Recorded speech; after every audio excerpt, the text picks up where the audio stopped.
2, 1. Liftoff of the Falcon 9. Vehicles pitching downrange. Stage 1 prop is nominal. Stage 1 entry startup.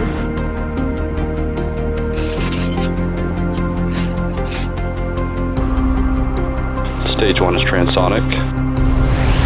Stage 1 landing weird startup. Stage 1 landing leg deploying.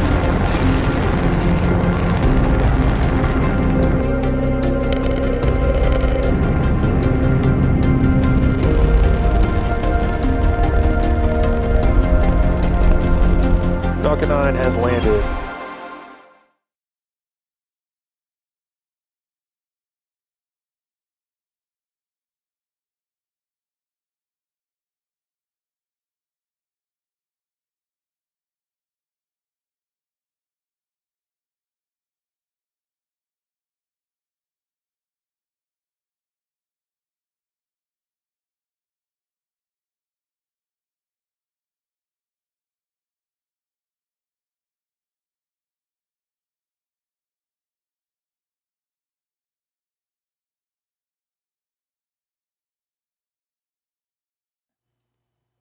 Hello y'all, this is Extra Space. Welcome to my channel.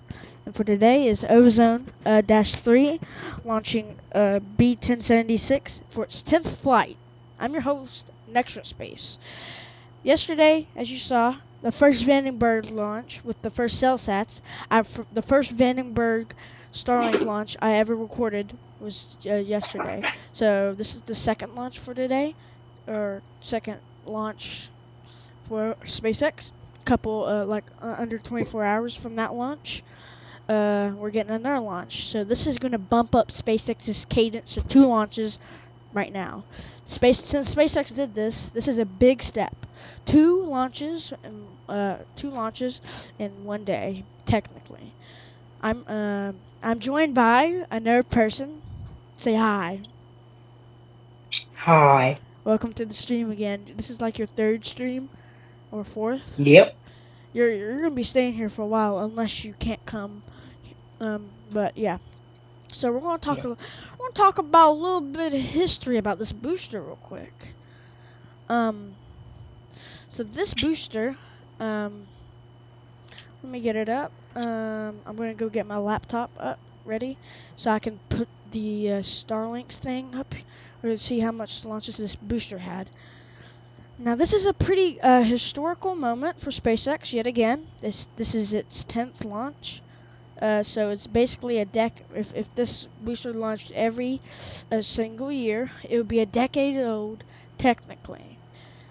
But it wasn't created every day, or it wasn't created in 2013 or 2014. I mean, so yeah.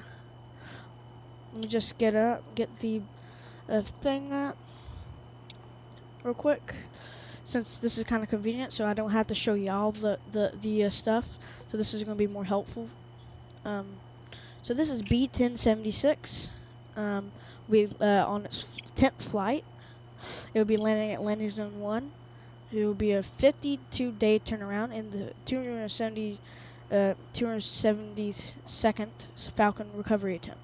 So this is the landing attempts are coming closer to the launch attempts. This is pretty good. Let's talk a little bit about this booster real quick. I'm going to hold it to you.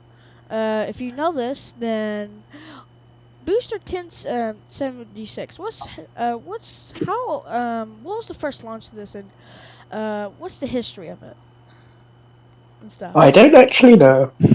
All right, I'll tell you for you. So this booster launched Cirrus 26. Just read the instructions, and it launched at 1:20 p.m. at Saturday, November 26, 2022 at LC 39. And then it launched OneWeb 16, Starlink 6-1, and it launched Intelsat 40E tempo. Starlink 6-3, Starlink 6-6, Starlink 6-14.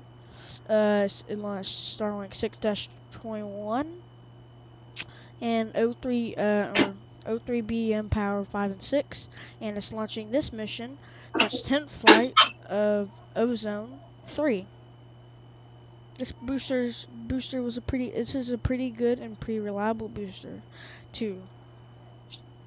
So basically, yeah, this booster is like a year old, coming up on its anniversary.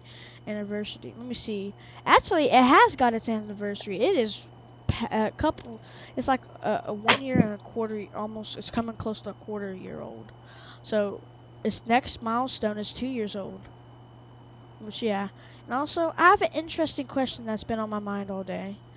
As Cygnus will be launching from Falcon 9. There's an interesting thing. B1072. Now, I have no idea. Okay, let me get it up real quick so I can talk about it. Go to reuse. B1072 was supposed to be a booster.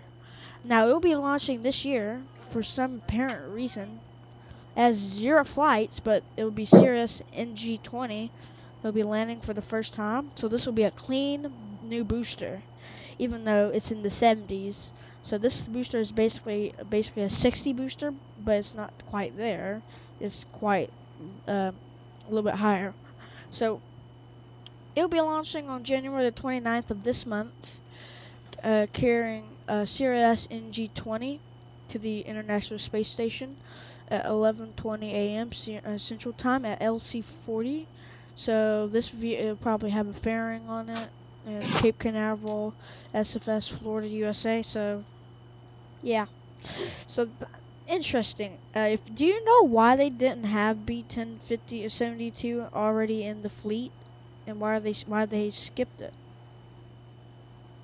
I don't know, but they probably skipped a couple or just one booster because they'd be busy with building them. Sometimes they have newer improvements between different versions, and they might not continue on with the count. A bit like how they work with Starship. They'd skip a couple numbers with tests maybe, and then they go on to more improved launches, like boosters. I mean. Yep. So, but they're launching this one, so will it have the same upgrades as like B1071, or have more upgrades because it's a new booster? Hmm. Like you were talking. Yeah, I would say it would have more grades Yeah. than the previous boosters. I know this one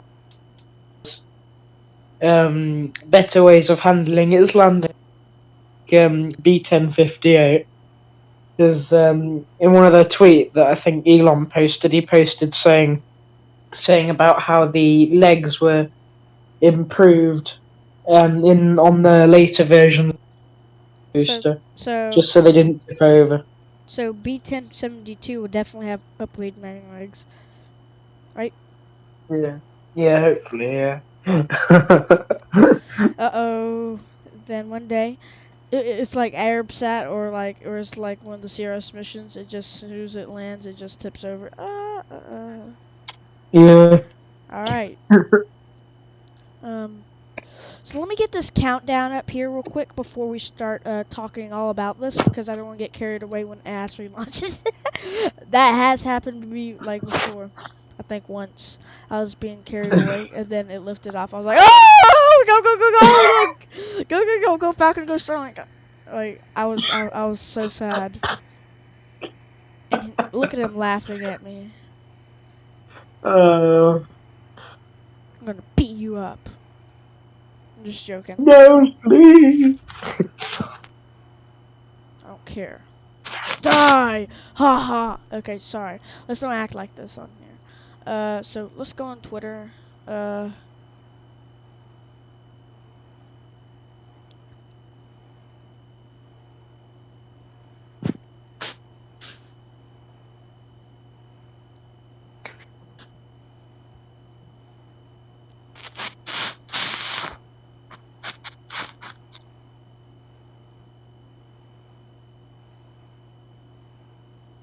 Alright. Alright, let me get SpaceX up. SpaceX. On Twitter. Okay, this is just basically like O3B almost. It looks so much like it. We're 30 minutes away.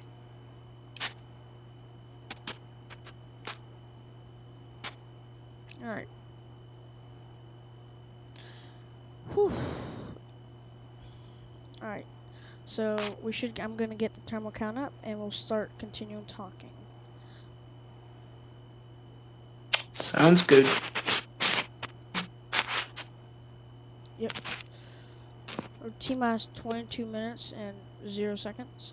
We're just waiting. I'm just getting this from NSF. So as soon as it gets to 0, I'll start putting it. So the launch director actually sounds like he's actually doing the count. So it doesn't sound delayed. Like it sounds actually like he's in sync with the launch. But real quick, let me just put that up there so the viewers can see the rocket still. Alright. Here we go. So we got a good view. Yeah. Let's continue talking.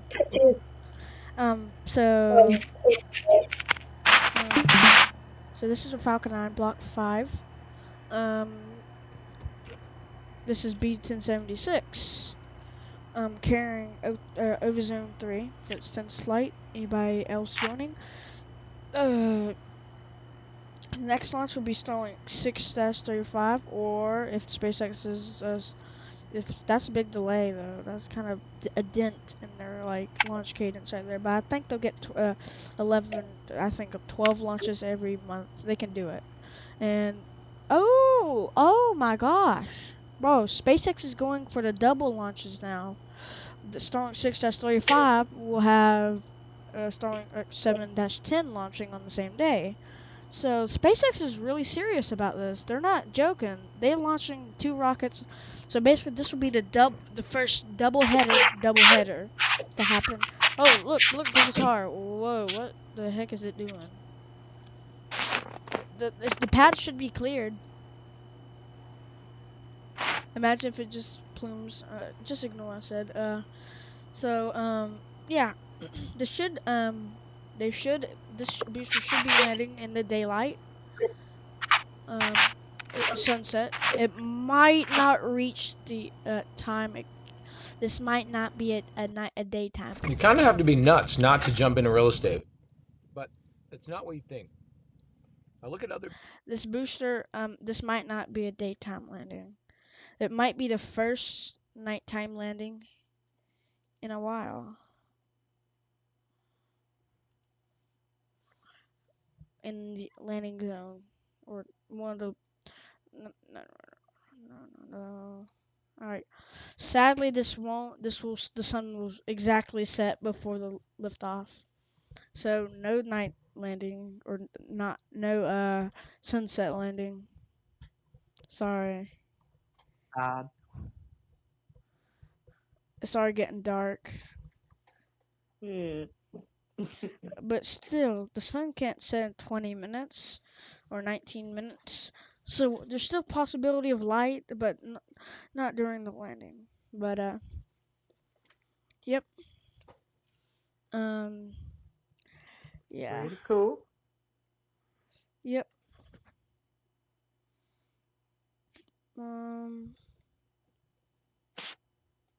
Alright, I'm trying to get NASA space flight up. I'm gonna get my stream up so I can see what I can see. So I make sure everything's so. I got 78 subscribers. Thank y'all for the support. This will probably by this month I'll probably have 100 subscribers.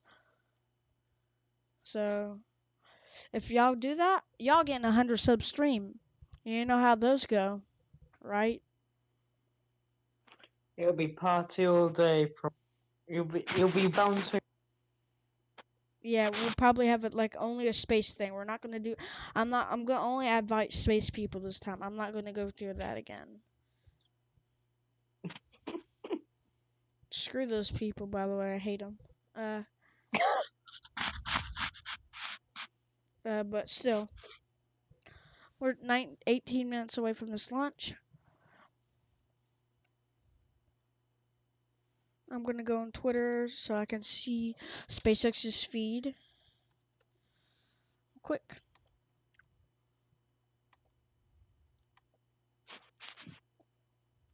See if Elon's posting about going to Mars. Ambitious Elon.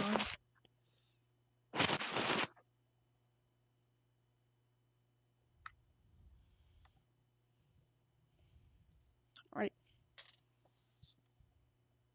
So, 12 minutes ago, SpaceX posted T-minus 30 minutes until Falcon 9's launch of Ovzone, AB Ovzone-3 mission from Space Launch Complex 40 in Florida. All right. Now, the exciting part about this year is, well, I have a laptop and I can tell y'all all the nitty-gritty details about this launch, too, instead of just showing y'all and just making it unnecessary. So now it'll be way more easier. So SpaceX will be starting their stream on January the 3rd at 4:50 p.m., which will be happening 3 minutes from now. So they're gonna do that long commentary stream and stuff. But I'll after this, let's keep talking. Let's before they start it, let's keep talking. So basically, we're talking about B-1076. This booster was carrying CRS-26. Let me see if I can get a video of that up right here before the launch. I want to get a good historical view of B-1076 because B-1076 did launch a CRS mission.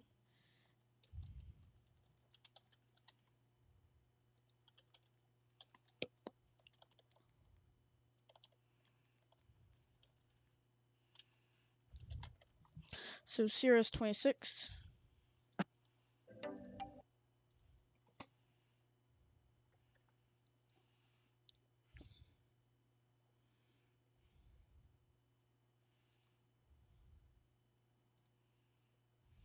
Alright. This is for y'all's enjoyment. So, y'all, All right, range remains go for launch. enjoy. Rudder is a go.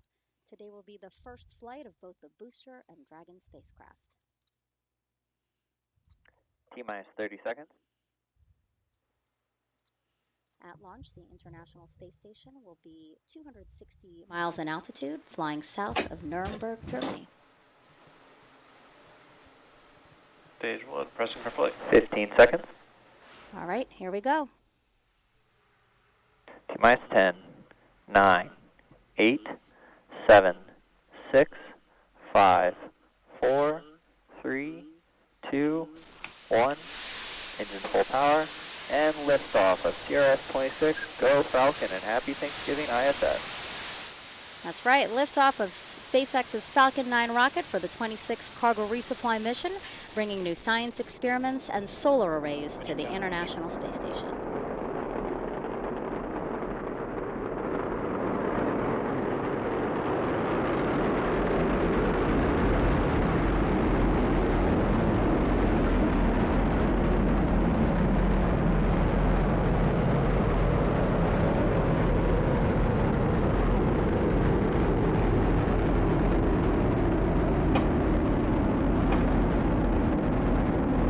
See Falcon 9 carrying CRS-26 on its way to the International Space Station. We are throttling down the engines on the first stage. And this helps us prepare for max Q, which is maximum dynamic pressure. It's the largest structural load that the vehicle sees on ascent. And we should be passing through that period.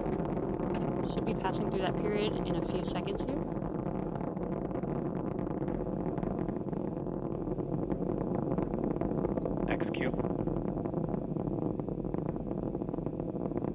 That call out that we've passed through max Q. Great views there of Falcon 9 carrying NASA's CRS-26 mission. We are coming up on a few events happening back to back. That's going to be MECO.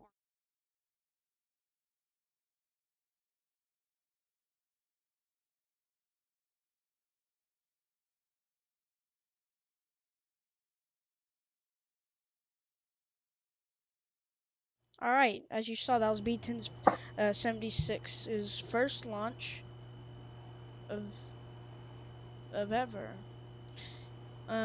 We're still waiting SpaceX stream to start, and I will, after T-minus 1 minute, I will switch over to space, or for the go for launch, I'll switch over to NSF stream for a better imminent view. Oh,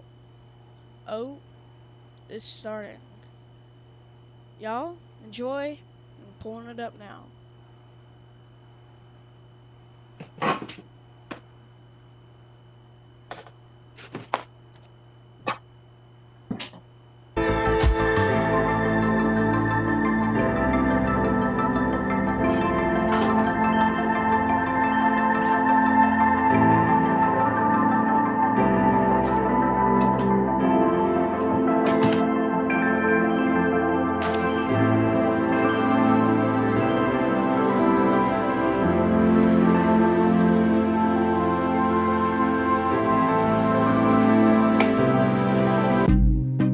Nice launch trajectory and countdown net. Pad is clear. 10, 9, 8. Launch auto sequence has started. 6, 5, 4, 3, 2, 1. Go for launch.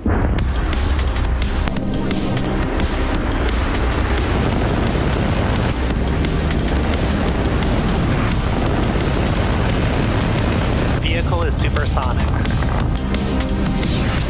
Stage separation confirmed. Dragon, separation confirmed.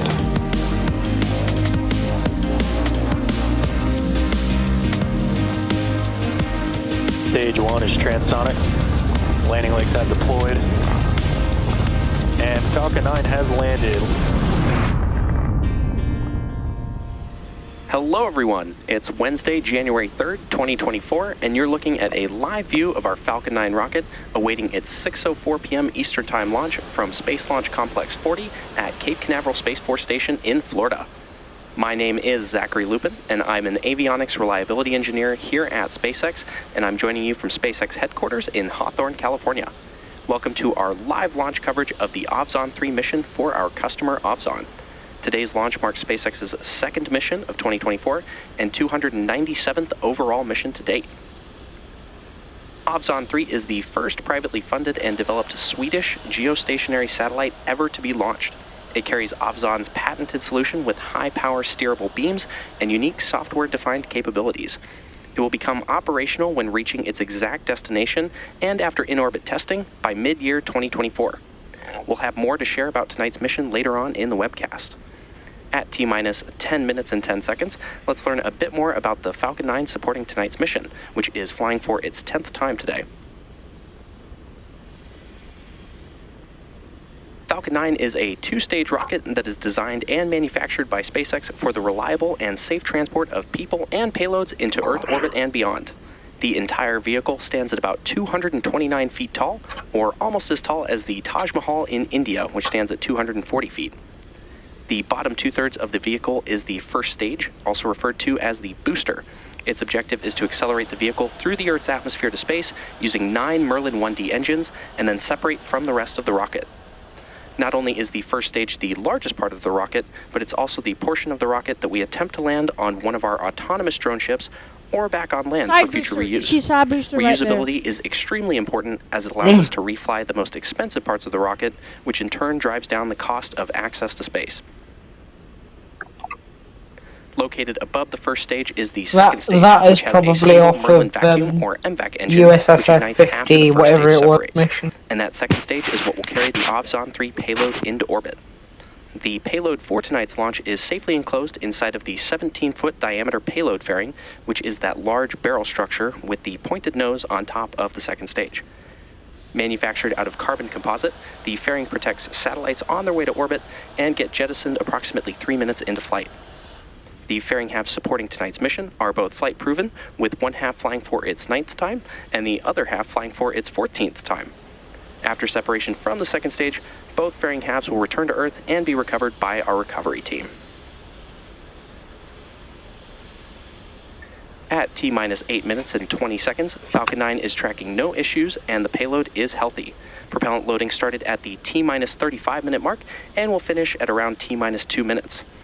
Weather is currently green and the range is ready to support tonight's mission. However, if for some reason we do not launch tonight, we do have a backup opportunity tomorrow with an 87-minute launch window opening at 4:47 p.m. Eastern. For now, let's learn a bit more about tonight's mission and the payload on board our Falcon 9.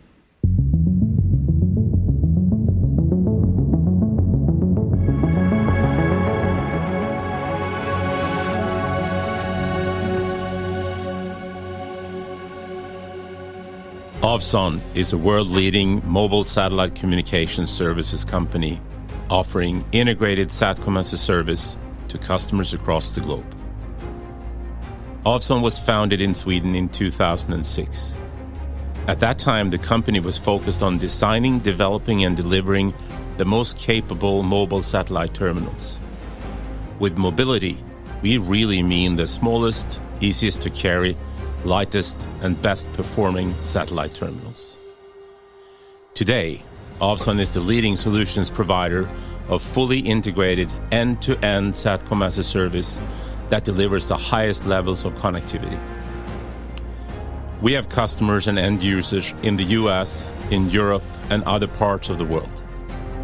Since 2018, the company has invested heavily in major technology development programs. The most prominent technology platforms are Ovzone-3, the integrated Ovzone onboard processor, and the smallest mobile terminal, Ovzone-T7. What sets us apart from any other competing satellite communication provider is that we manage and control the entire service value chain.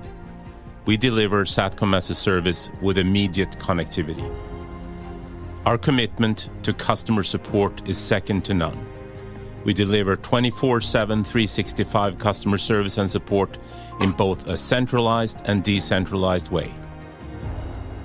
Satellite communications has today become an integral part of the broader communications landscape that connects and powers the world.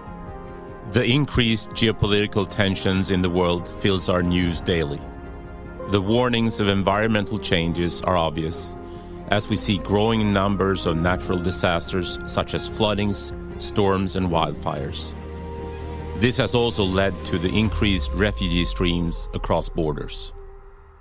For our customers, this harsh truth has become more and more obvious. Fast, easy to use, and guaranteed satellite communication solutions are critical. Ovzone operates in the premium segment with customers and markets with no fail requirements and a demand on guaranteed performance, resiliency, and mobility. Ovzone is well positioned in this market. At Ovzone, we're confident about our ability to deliver and meet the world's rapidly increasing need for high-performing, resilient, and fast mobile connectivity via satellite.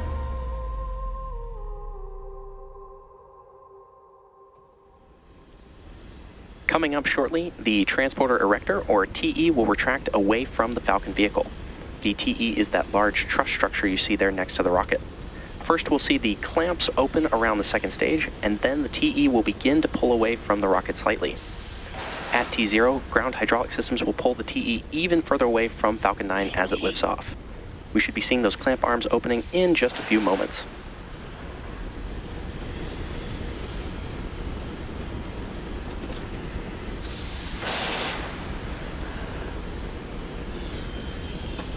And there you can see those clamp arms opening around the second stage. The first stage is connected in preparation for launch. You may also hear it referred to as the strongback from the launch team. We use the TE to roll the rocket out to the pad and raise it to its vertical launch position. The TE also routes the vehicle's fluids, power, and telemetry umbilicals from the ground systems to the rocket and payload until Falcon 9 goes on internal power and clears the pad.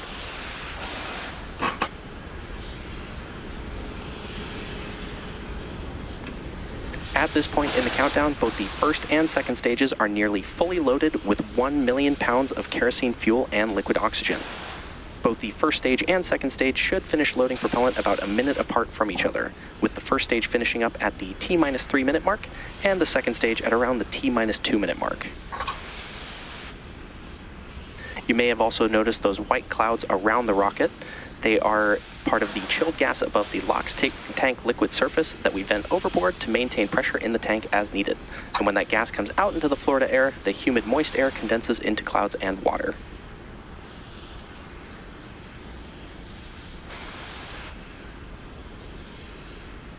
At T-minus 60 seconds, Falcon 9 will be in startup. Stage 1 LOX load is complete. And there you heard that call out that Stage 1 LOX loading is complete on the vehicle.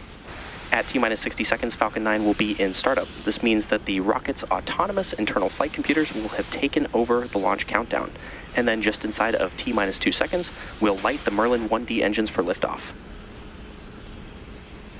The Ovzone-3 payload continues to be healthy, and the Falcon 9 team is tracking no issues on the rocket. Now, it's worth noting, at the request of our customer, we will not be sharing any views of the payload today, and we'll be ending the webcast with the Stage 1 landing. Weather is still looking green, and the range is ready to support our T0 of 6:04 p.m. Eastern Time. And with that, we're proceeding into the last few minutes of terminal count.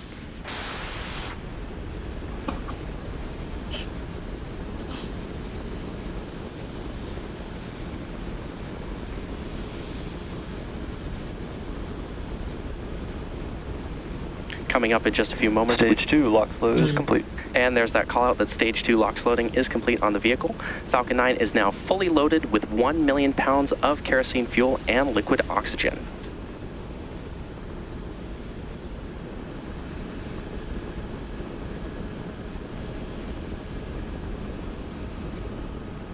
At the T-minus 1 minute mark, Falcon 9 will be in startup, and this is when the rocket's flight computer will take over the launch count.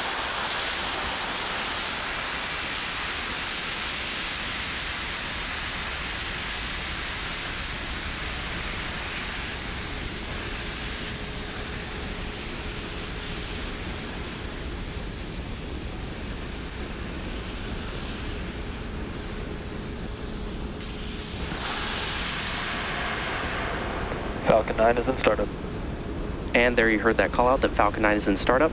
Next, we wait for the go for launch from the launch director.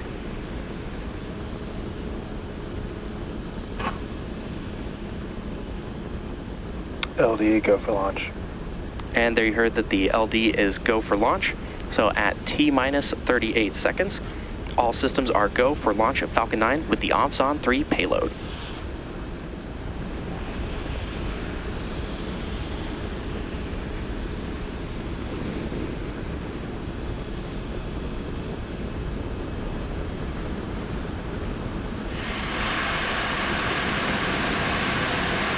T-minus 15 seconds to count.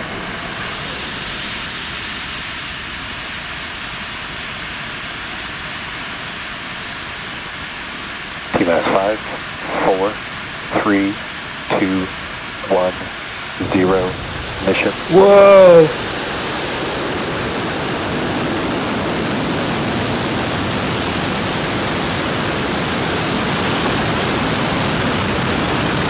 Vehicle catching that range. M1D chamber pressure is nominal.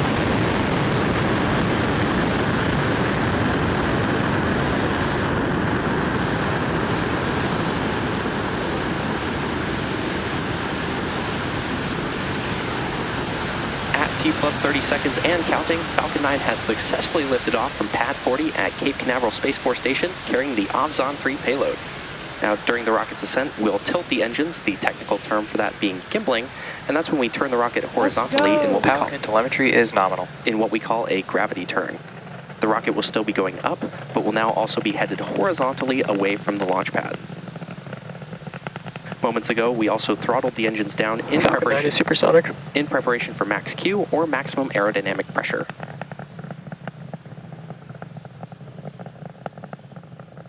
Max Q. And there's that call out for max Q, and this is when the vehicle experiences the greatest amount of aerodynamic stress as it ascends through the Earth's atmosphere. The rocket typically needs to go about 17,500 miles per hour horizontally in order to avoid being pulled back down to Earth and get into orbit. Back chill. We're in back chilling sequence. As the vehicle continues to ascend, make sure to watch that telemetry at the bottom left-hand corner of your screen.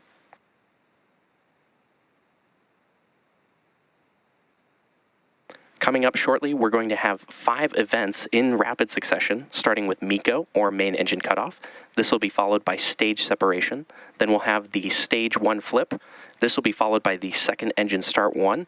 And then lastly, we'll have the boost back burn startup on the Falcon 9 first stage. And the sequence of events should start in about 10 seconds from now.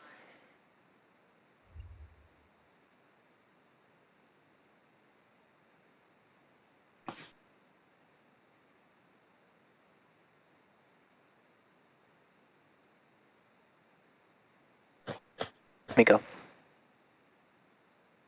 Stage separation confirmed.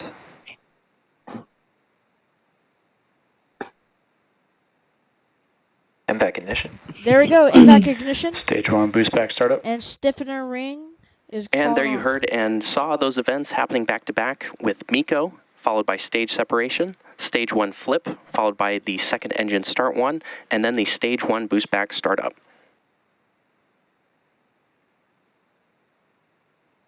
Coming up shortly will be fairing separation.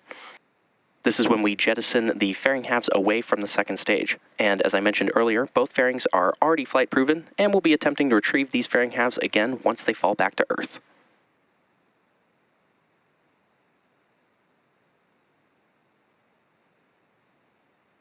All right, amazing. Fairing separation confirmed. There's fairing separation. And there's that call out for fairing separation. In just a few moments, we should see the boost back burn end on the Falcon 9 first stage. That's a cool shadow. Yep. Stage 1 boost back shutdown. And there's that confirmation of boost back shutdown on the Falcon 9 first stage. It's T plus 3 minutes and 40 seconds into tonight's mission. Now, just past the T plus 6 minute mark, you should see on your screen the Falcon 9 first stage's entry burn. To start the entry burn, we'll relight 3 of the Merlin 1D engines, starting with the center engine known as E9, and this will be followed shortly after by the E1 and E5 engines, which slow down the vehicle as it passes back into the Earth's atmosphere. We need to slow down to reduce re-entry forces, which then helps us recover and reuse the first stage. During the entry burn, Falcon 9 is decelerating by firing its Merlin engines, but it's still moving incredibly fast, and this causes the vehicle to fly through Merlin's exhaust gases, also known as the rocket's plume, and this deposits a layer of soot on the vehicle's surface. That soot comes from the carbon-based fuel that Falcon 9 uses, and with each flight, the soot builds up a little more on the outside of the vehicle. Now, given that tonight's mission is this booster's 10th overall, that soot layer is noticeably visible on the skin of the booster. Also known as the rocket. And this deposit of soot on the vehicle's surface. That soot comes from the carbon that uses, and with each flight, the soot builds up a little vehicle. Now, given that night mission, booster's 10th. On the left-hand side of your screen, we've got live views from our Falcon 9 first stage, and on the right side is a ground tracking shot of that booster as it descends back to Earth. You can freaking see the booster. You can see like the whole insulation on the side. And as I mentioned earlier, you can see the speed of that rocket with the telemetry shown at the bottom left-hand corner of your screen. From our Falcon 9 first stage, as I discussed earlier, reusability is key to lowering the cost of spaceflight, which enables more investments in critical scientific research. The Falcon 9 first stage that is supporting tonight's mission will perform this entry burn for the 10th time, and that entry burn should start in about 25 seconds from now.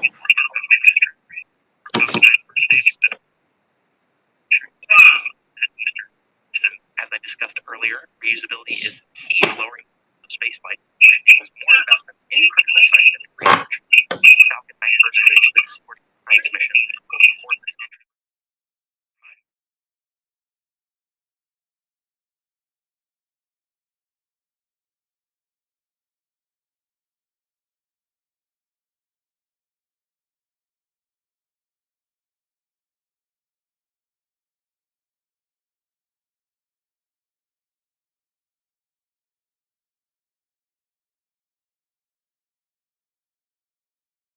Booster.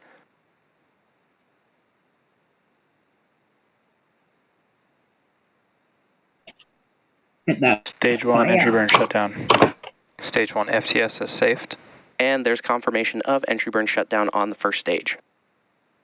Now, the Merlins on the first stage are optimized for sea level, and these achieve 190,000 pounds of thrust each during ascent and descent. At liftoff, Falcon 9's first stage has thrust greater than 5 747 airplanes at full power. Nominal trajectory. And is consuming approximately 700 gallons of fuel per second.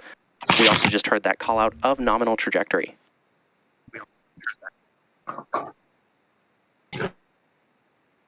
Coming up in just about 10 seconds, we should see the landing burn start on our Falcon 9 first stage. Stage 1 is transonic.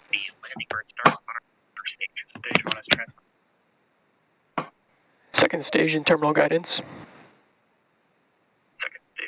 Stage 1 landing burn. And there's confirmation of the stage 1 landing burn.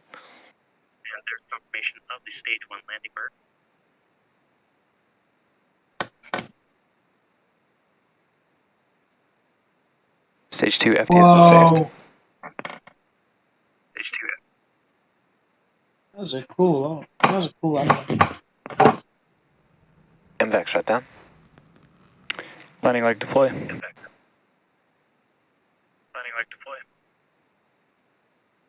Whoa. Stage 1 landing confirmed. And there you have it. This landing marks SpaceX's 261st recovery of an orbital class rocket, including first stage landings for Falcon 9 and Falcon Heavy. And as a reminder, we'll be ending the webcast here at the request of our customer. We also just heard confirmation of nominal parking orbit. All of us here at SpaceX want to thank our customer Ovzone-3 for entrusting us with tonight's mission. We also want to give a shout out to the Range and Federal Aviation Administration for supporting tonight's efforts. That'll conclude our webcast coverage of SpaceX's second launch of 2024 and 297th overall mission to date. Thanks for tuning in, and we'll see you again very soon.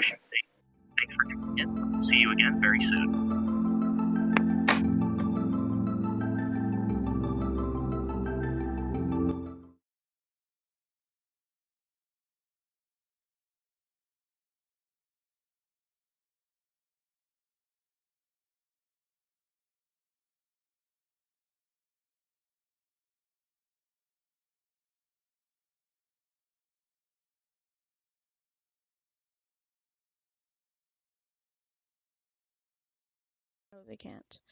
Alright, hey y'all. Thank you for being in this video. We're going to do a pre-launch or post-launch stream. And let's talk a little about what happened there.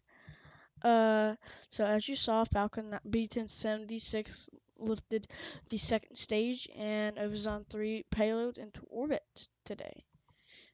It's in its parking orbit. I think will they make it into a bigger orbit? Wait, let me see. What type of orbit are we going for here today, Mr. Second Stage? Alright. This would be a geostationary transfer orbit. So it's in its parking orbit and it's going to raise its orbit with some burns. So yeah. That's our thing. The payload mass is 1,800 kilograms. There's only one payload. Yep. That's pretty good, y'all. So now it's post-launch launch stream. So alright. So basically, what we just saw. What's the specific reason?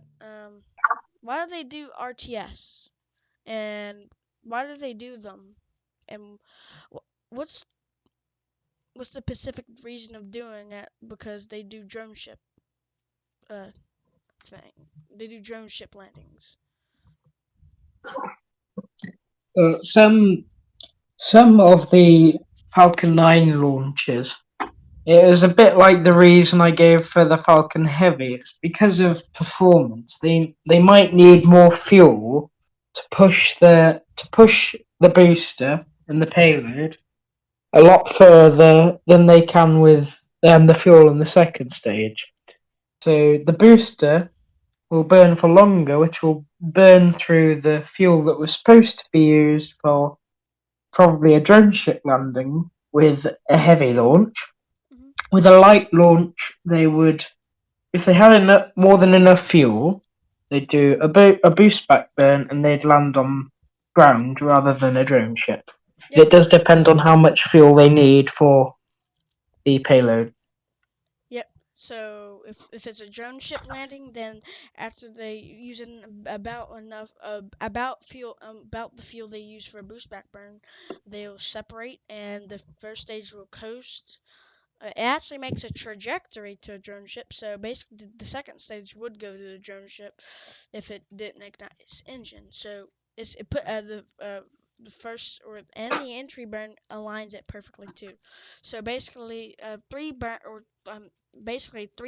aligns the Falcon 9 into its trajectory. So whenever they say there's gonna be 3 burns for this RTS, make it 4 technically, because the first stage burn, which is kind of getting on its trajectory, is put. You get what I mean. So yeah, so it's basically gonna be that. Imagine FIFA. I imagine the signed boosters launched off of the OC after the booster landing. That would be really, really, really, really, really reusable right there, like Delta Clipper almost. But yeah. The post-launch stream will be 10 minutes or less, but yeah, let's talk about that. So SpaceX just ended their webcast, and they showed all about the Ovzone payload. Yep, this payload is very important to the their community. So yeah, what else do you want to talk about? Do you want to talk about like couple or Perigene or anything else Falcon related or cadence wise? Yeah, we could talk about cadence if you want.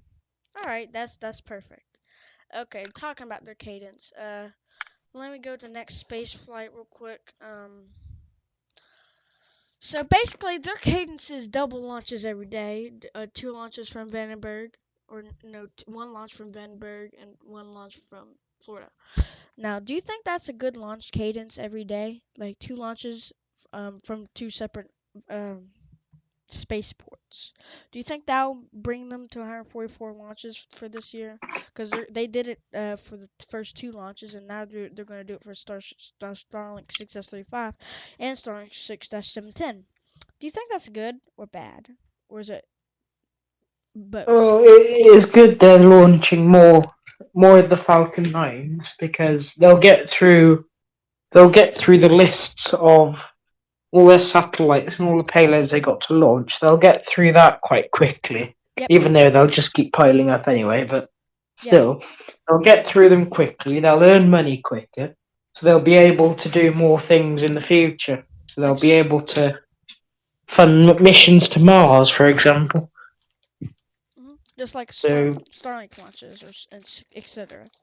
Like if they after the more main missions and customer payloads they do, they'll do tons of Starlink launches, like from Vandenberg. And then with the Starlink, they get paid for their internet services as well, so they get double the money.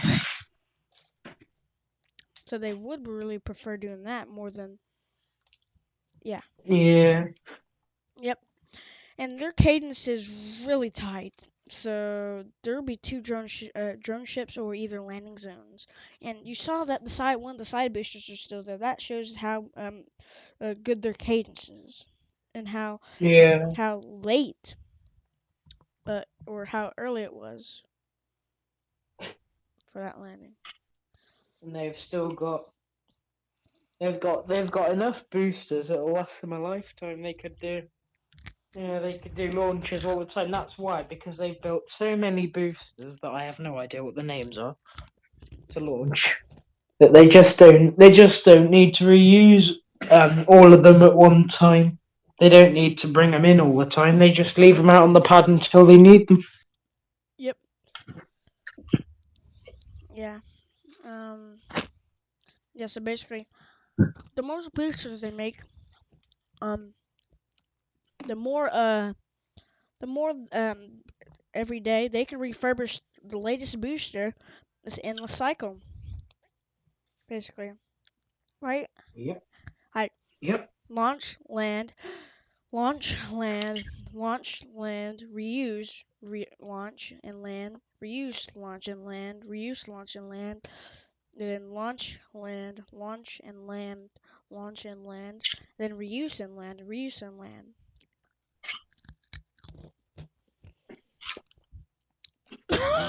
You get what I mean? Yep.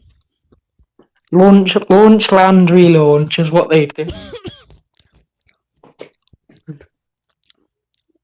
Launch, land, reuse, LLR. Yep. Alright, sorry. I'm gonna be in my webcast in about 1 minute. So, is there anything else to say? Not to do with the launch kits, really. No. You don't have anything else to say? It's quite a simple thing to speak about. Yep. Is that all? If we have one more thing to talk about, that'll be okay. Yeah. Is that all? Well, we could talk about, I suppose, how quickly they manage to refurbish their launch pads before they do the launch. Because surely all of the fumes and everything they get from each launch, you'd think that would damage the pads over time, wouldn't you? Nope. Mm. We got that intelligence system. Alright. Well, basically that's gonna be it for us. We'll see you on Starlink 6.35. And from now on, if we miss the launch, we'll just react to it. Alright. See you guys later. Falcon 9. Goodbye.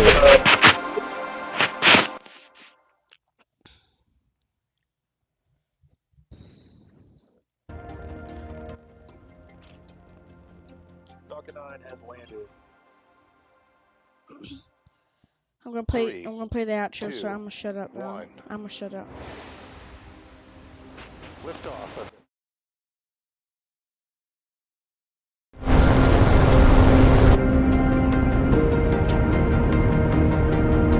Vehicles pitching downrange.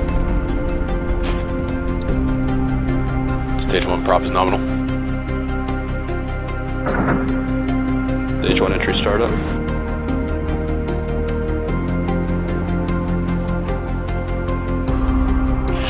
Stage 1 is transonic. Stage 1 landing weird startup. Stage 1 landing leg deploying.